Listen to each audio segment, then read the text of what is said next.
वे शक्ति रूपिणी शिवा देवी माया द्वारा समस्त चराचर ब्रह्मांड को अनायास ही मोह में डाल देती और लीला पूर्वक उसे मोह के बंधन से मुक्त भी कर देती हैं। इस शक्ति के 27 प्रकार हैं। 27 प्रकार वाली इस शक्ति के साथ सर्वेश्वर शिव संपूर्ण विश्व को व्याप्त करके स्थित हैं। उन्हीं के चरणों में मुक्ति विराजती है। पूर्व काल की बात है, संसार बंधन से छूटने की इच्छा वाले कुछ ब्रह्मवादी मुनियों ने मन में यह संशय हुआ कि वे परस्पर मिलकर यथार्थ रूप से विचार करने लगे। ओम नमः शिवाय। कैसे हैं आप लोग? ईश्वर की कृपा से आप सब अच्छे होंगे। ईश्वर सब पे कृपा बनाए रखे, सबका कल्याण करें।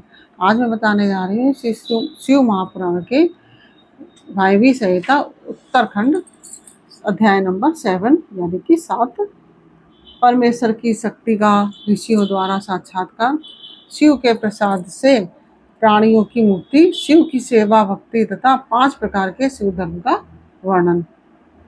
ओम नमः शिवाय, ओम नमः शिवाय, हरि हर भोले नमः शिवाय, गंगाधराय शिव गंगाधराय, हरि हर भोले नमः शिवाय, नमः शिवाय, ओम नमः शिवाय, हरि हर भोले नमः शिवाय। ओम नमः शिवाय। उपमन्यु कहते हैं, परमेश्वर शिव की स्वाभाविक शक्ति विद्या है जो सबसे विलक्षण है। वह एक होकर भी अनेक रूप से भाषित होती है। जैसे सूर्य की प्रभा एक होकर भी अनेक रूप में प्रकाशित होती है, उस प्रकार उस विद्या शक्ति से इच्छा, ज्ञान, क्रिया और माया आदि अनेक शक्तियां उत्पन्न हुई हैं। ठीक उसी तरह जैसे अग्नि से बहुत सी चिंगारियां प्रकट होती हैं, उसी से सदाशिव और ईश्वर आदि तथा विद्या और विद्येश्वर आदि पुरुष भी प्रकट हुए हैं। परात्पर प्रकृति भी उसी से उत्पन्न हुई है। महत तत्व से लेकर विशेष पर्यंत सारे विकार तथा अज यानी कि ब्रह्मा आदि मूर्तियां भी उसी से प्रकट हुई हैं। इनके सिवा जो अन्य वस्तुएं हैं वे सब भी उसी शक्ति के कार्य हैं, इसमें संशय नहीं है। वह शक्ति सर्वव्यापिनी सूक्ष्म और तथा ज्ञानानंद स्वरूपिणी है। वह शक्ति सर्वव्यापिनी सूक्ष्म तथा ज्ञानानंद स्वरूपिणी है। उसी से शीतांशु भूषण भगवान शिव शक्तिमान कहलाते हैं। शक्तिमान शिव वैद्य हैं और शक्ति रूपिणी शिवा विद्या है। वे शक्ति रूपा शिव ही प्रज्ञा, श्रुति, स्मृति, धरती, स्थिति, निष्ठा, ज्ञान शक्ति, इच्छा शक्ति, कर्म शक्ति, आज्ञा शक्ति, परब्रह्म परा और अपरा नाम की 2 विद्याएं, शुद्ध विद्या और अशुद्ध विद्या। क्योंकि सब कुछ शक्ति का ही कार्य है। माया, प्रकृति, जीव, विकार, विकृति, असत और सत आदि जो कुछ भी उपलब्ध होता है वह सब उस शक्ति से ही व्याप्त है।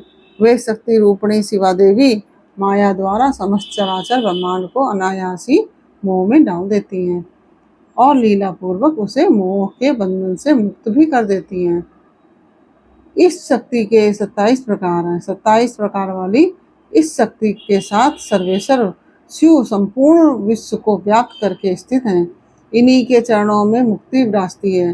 पूर्व काल की बात है, संसार बंधन से छूटने की इच्छा वाले कुछ ब्रह्मवादी मुनियों के मन में यह संशय हुआ कि वे परस्पर मिलकर यथार्थ रूप से विचार करने लगे। इस जगत का कारण क्या है, हम किससे उत्पन्न हुए हैं और किससे जीवन धारण करते हैं, हमारी प्रतिष्ठा कहाँ है, हमारा अधिष्ठाता कौन है, हम किसके सहयोग से सदा सुख और दुख में रहते हैं, किसने इस विश्व की अलंघनीय व्यवस्था की है। यदि कहें काल, स्वभाव, नियति यानी कि निश्चित फल देने वाला कर्म और यह दृष्टा यानी कि आकस्मिक घटना इसमें कारण हो तो यह कथन युक्ति संगत नहीं जान पड़ता। पांचों महाभूत तथा जीव आत्मा भी कारण नहीं है। इन सब का संयोग तथा अन्य कोई भी कारण नहीं है, क्योंकि ये काल आदि अचेतन है। जीवात्मा के चेतन होने पर भी यह सुख दुख से अभिभूत तथा असमर्थ होने से इस जगत का कारण नहीं हो सकता। अतः कौन कारण है, इसका विचार करना चाहिए। इस प्रकार आपस में विचार करने पर जब वे युक्तियों द्वारा किसी निर्णय तक न पहुंच जाएं, जब तक वह किसी निर्णय तक न पहुंच सके, तब उन्होंने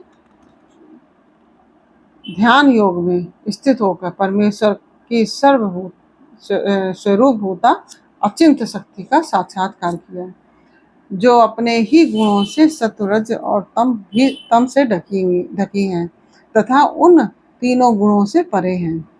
परमेश्वर की यह साक्षात शक्ति समस्त वासों का विच्छेद करने वाली है।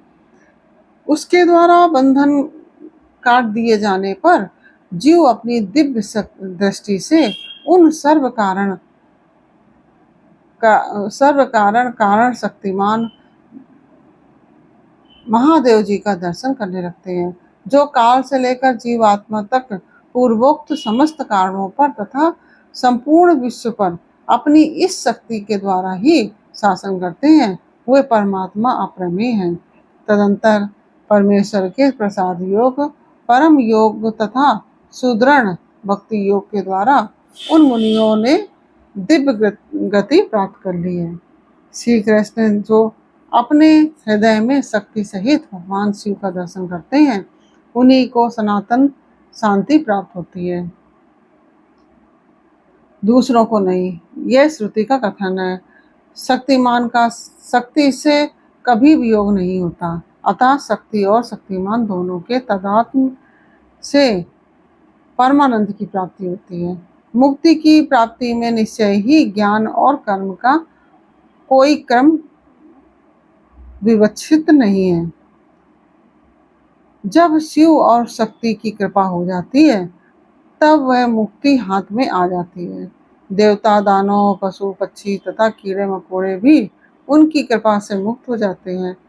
गर्भ में बच्चा, जन्मता हुआ बालक, शिशु, तरुण, वृद्ध, मुमूर्षु, स्वर्गवासी, नारकी, पतित, धर्मात्मा, पंडित अथवा मूर्ख सांब शिव की कृपा होने पर तत्काल मुक्त हो जाते हैं। इसमें संशय नहीं है। परमेश्वर अपनी स्वाभाविक करुणा से अयोग्य भक्तों के भी विविध मलों को दूर करके उन पर कृपा करते हैं। इसमें संदेह नहीं है। भगवान की कृपा से ही भक्ति होती है और भक्ति से ही उनकी कृपा होती है।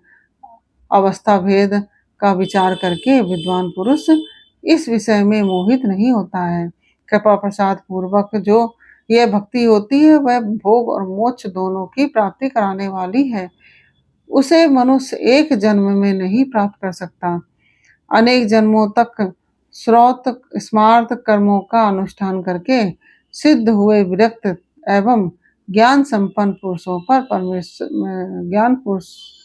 पुरुषों पर महेश्वर प्रसन्न होते और कृपा करते हैं। देवेश्वर शिव के प्रसन्न होने पर उस पशु यानी कि जीव में बुद्धिपूर्वक थोड़ी सी भक्ति का उदय होता है। तब वह यह अनुभव करने लगता है कि भगवान शिव मेरे स्वामी हैं। फिर तपस्या पूर्वक वह नाना प्रकार के शैव धर्मों के पालन में संलग्न होता है। उन धर्मों के पालन में बारंबार लगे रहने से उसके हृदय में पराभक्ति का प्रादुर्भाव होता है। उस पराभक्ति से परमेश्वर का परम प्रसाद उपलब्ध होता है। प्रसाद से संपूर्ण पापों से छुटकारा मिलता है और छुटकारा मिल जाने पर परमानंद की प्राप्ति होती है। जिस मनुष्य का भगवान शिव में थोड़ा सा भी भक्तिभाव है, वह 3 जन्मों के बाद अवश्य मुक्त हो जाता है। उसे इस संसार में योनि यंत्र की पीड़ा नहीं सहनी पड़ती। सांगा यानी कि अंग सहित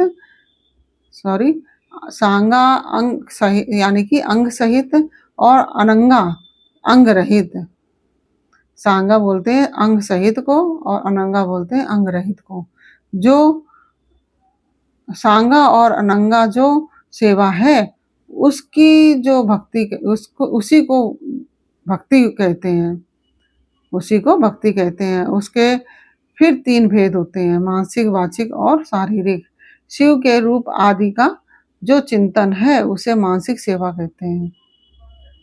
जप आदि वाचिक सेवा है और पूजन आदि कर्म शारीरिक सेवा है। इन त्रिविध साधनों से संपन्न होने वाली यह जो सेवा है उसे शिव धर्म भी कहते हैं। परमात्मा शिव ने 5 प्रकार का शिव धर्म बताया है।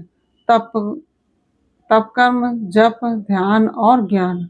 लिंग पूजन आदि को कर्म कहते हैं। चंद्रायण आदि व्रत का नाम तप है। वाचिक, उपांशु और मानस 3 प्रकार का जो शिव मंत्र का अभ्यास यानी कि आवृत्ति है उसी को जप कहते हैं। शिव का चिंतन ही ध्यान कहलाता है तथा शिव संबंधी आगमों में जिस ज्ञान का वर्णन है उसी को यहाँ ज्ञान शब्द से कहा गया है।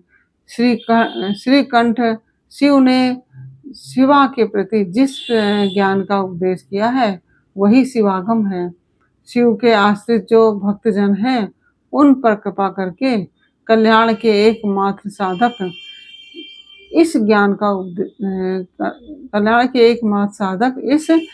का उपदेश किया गया है।